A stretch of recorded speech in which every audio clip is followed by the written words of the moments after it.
DHEC's mission is to improve the quality of life for all South Carolinians by protecting and promoting the health of the public and the environment. On the other hand, the agency is doing all it can to improve this mine, ignore serious risk to people, the community, and the environment. We know water quality is going to be adversely impacted by this mine. It will impact Murray Swamp, adjacent swamps, and the Black River, which is a state-designated scenic river.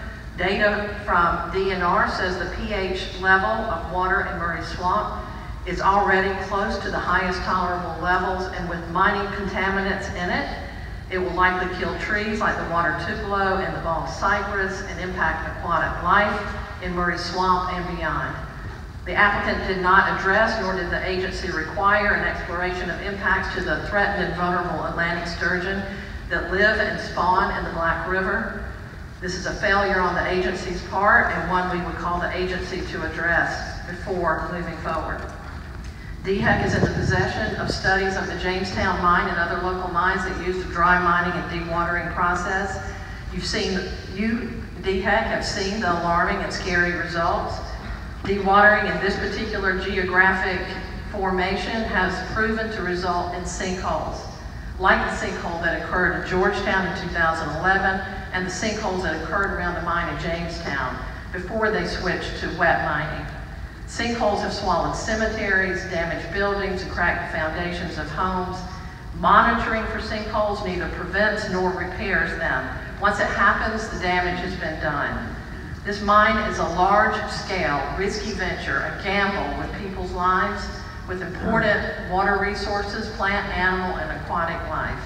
South Carolina's mining law requires you to deny the permit if there's undue adverse effects on wildlife or freshwater, estuarine, or marine fisheries. So we call on you, DHEC, to deny this mining permit. The integrity of your agency's mining, air, water programs is on the line. Yes, it's Mayor Frank McClary. We've heard a lot tonight, and again, this is really about what DHEC, the decision you guys make. And it can't be just about the letter of the law. You just can't do that. You've heard these folks have worked all their lives. You know the impact. I know this is about business. There's a gentleman that is sitting on the corner here. But this is about life and about people who've invested a lot into this community. And it's not just going to impact Earle, it's going to be far. You heard the expert opinions. And I urge you to take those into consideration. They don't have any money invested into this. They're representing the people.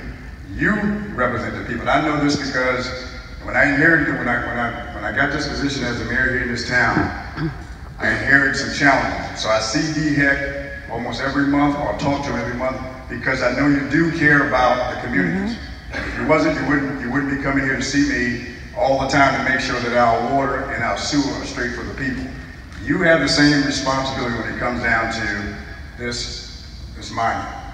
The same responsibility. It all matters and it's about the people. That's why this agency for the governor exists, is to take care of the people.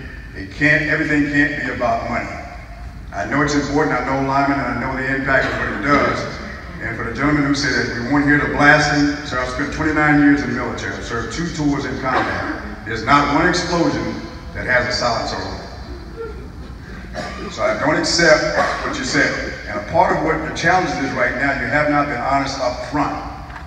You came here talking about a sod field. Now we're talking about blasted and trucks traveling through for 20 years.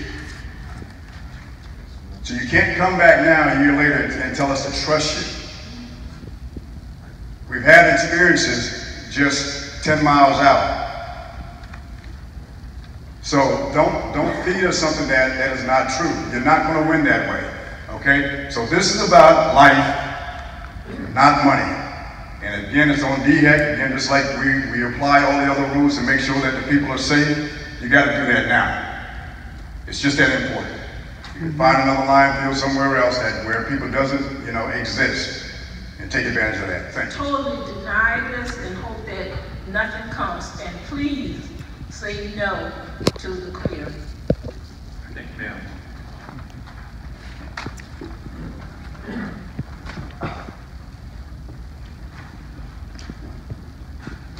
My name is Ronnie Jackson. grew up right there in Spring Gully. Man, I've been all up and down that swamp, growing up through the years, with squirrels, you know, what boys do and what younger men do. But I've seen the wildlife there. There's bears in there. I've seen them, they chase them.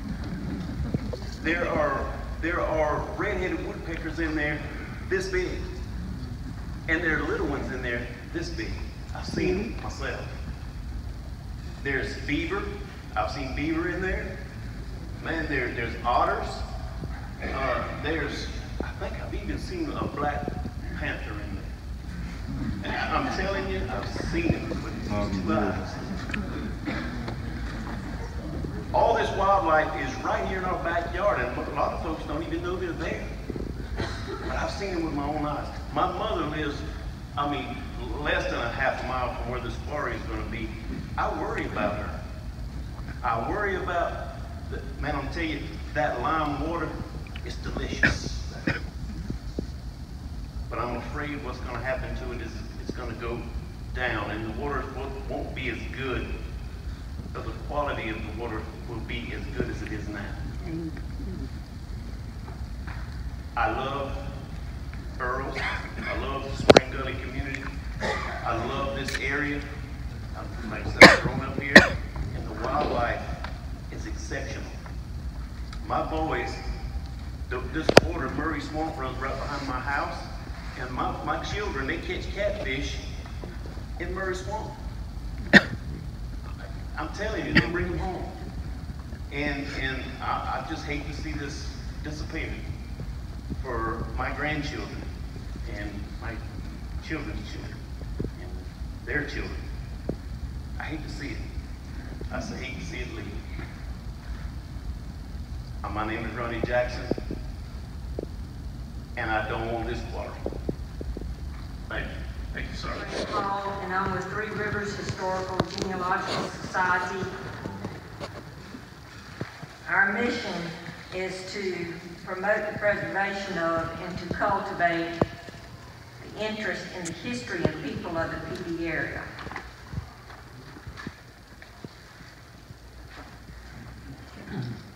The Cultural Resources Summary submitted by the RDA with this application for mining is not accurate and not adequate. To say that this report, as this report does, that the community around this proposed mine was not inhabited until the 1880s is completely wrong. All limestone mines, I believe, called sinkholes, that's been cleared. An entire cemetery, historic cemetery in Jamestown was swallowed up by a limestone mine. Within a few miles of this area that was supposedly not settled until the 1880s are historical markers that commemorate some of the important events surrounding the early development of colonial South Carolina.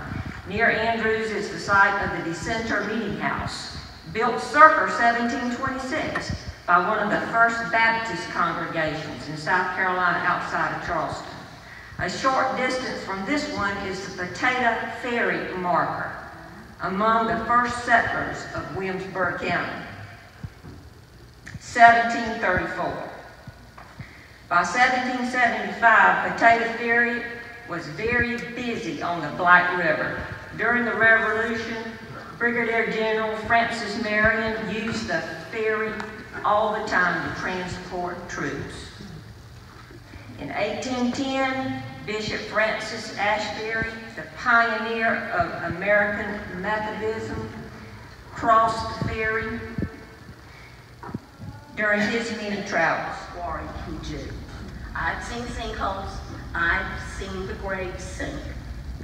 We have to band together and beg DHEC, do not deny this permit. We don't need it. Thank you. Thank you, ma'am. House, all those people out there, they have a hunting cabin on Black River where we used to spend time. We still go as a family. But you're going to ruin the experiences that these children have where they get to go out there and go fishing and swimming in the river, that's not important to you. I'm a teacher. I've taught next door at Andrews Elementary School for 25 years. My children, Mr. Kennedy, you don't want to hear it, I guess, so you're going to leave. Because you were talking earlier about the air quality. My children that play on that playground are going to have to breathe in the carcinogens when the trucks come by. My children are going to be on buses going down the roads with those big trucks coming hauling all out. Think about the wrecks that can happen. Think about the sinkholes.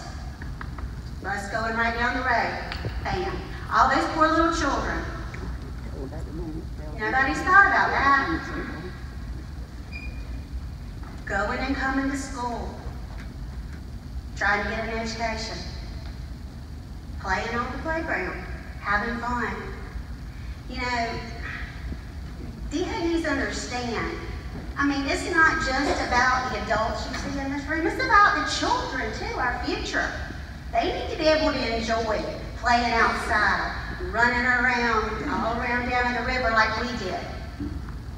I went to a meeting, and an elderly lady got up and she started talking about this query, and her voice, it just really touched me because I thought about my mom. It touched home because my mom is just turned 80 years old and she's able to drive and still do things for herself. But if this query comes, it's going to rob her of being able to drive and go and do things for herself. And then it almost like it handicaps them. And this lady stood up earlier and said that she has asthma. Okay, everyone, these people that's coming in, and I do respect you all that's coming in to do this because, you know, it's about money and getting line, and that's fine. But you don't live in this community. And your children don't go to school here. Your children and grandchildren don't live in this community. And like the young lady said, how would you feel if someone came in your community and did that? My grandmother is sickly, and if there are bombs going off, blowing up the mines, she can't rest. She can't rest. It's only going to make her worse. My mom is getting older. She's going to feel some kind of way when no one's there with her. How would you feel if it was your mom? You know, I know you got a job to do, and I know you got to make money.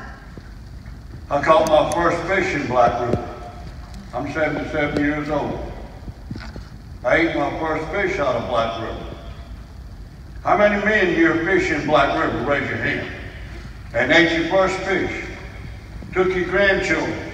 My grandson lives in New Jersey. He's moving back to Sauk State. I like to take him to where my daddy took me. But if they drill whatever they're going to do with this stupid mine, I won't be able to take my grandson fishing. And how about if you live over a half a mile away and your well grows dry? And you got a mama or a daddy or somebody in your family that has to have those oxygen masks to breathe all the time.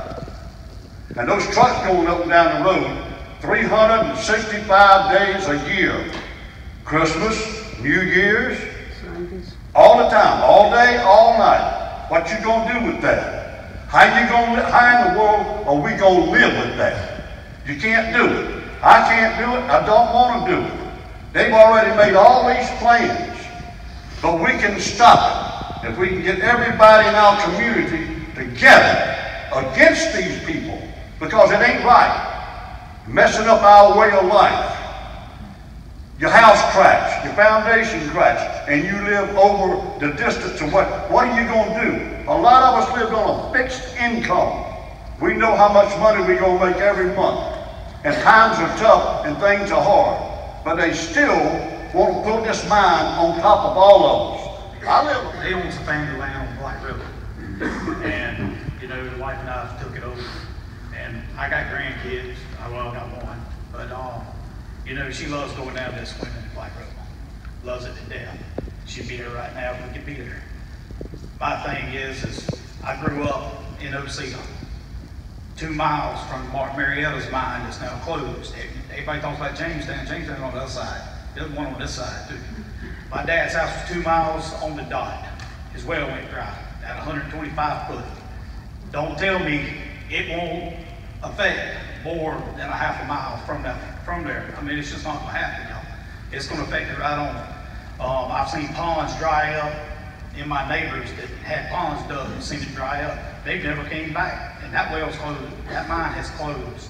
All I'm saying is what we have, we gotta keep. We don't need to take it. But I didn't, because we didn't want to mine next to our house. I'm emotional. You know, I spoke to everybody in there. But I've been lied to so many times, misrepresented, sod farms come into Andrus, everything's come out of it. A lot of people's mouths has been lies.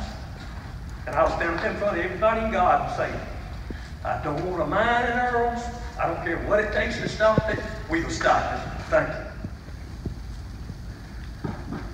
It was a dark and stormy night in Neesmith, South Carolina several years ago when DHEC came to Neesmith Baptist Church. We were told that we were going to have the largest landfill east of the Mississippi, a mile from Neesmith Baptist Church. We were told it's a done deal. You can't fight it. You can't win. Nobody can stop it. The permits are here. All the politicians are in favor of it. There's no use to fight. Well, we're too stupid to understand that you have to fight.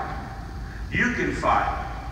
You can stop this if you get your community together and fight it. Good evening, my name is Jonathan Miller, and I just want to say that when we think about the mining and we think about our community, it's very plain to see that if you look out throughout the country, any place there's a mining, the community dies. And that's what's going to happen with us. Our community will die. When you talk about 20 years of mining, let's think of all the people that's going to leave in 20 years, and no one is going to come back. When we sit down and we make these decisions, we must think about something other than money and profits. We must think about the people and their concerns, because people make business. Business should never destroy the community. Thank you. Potential to destroy our land. And people out here have worked for our community their whole lives. They're our past, our present, and our future. And I do not want to see our future endangered, and especially our children who have to walk to and from schools with these trucks coming by on roads that have potholes. So I am against the quarry. Thank you. Thank you, Mr. Bennett.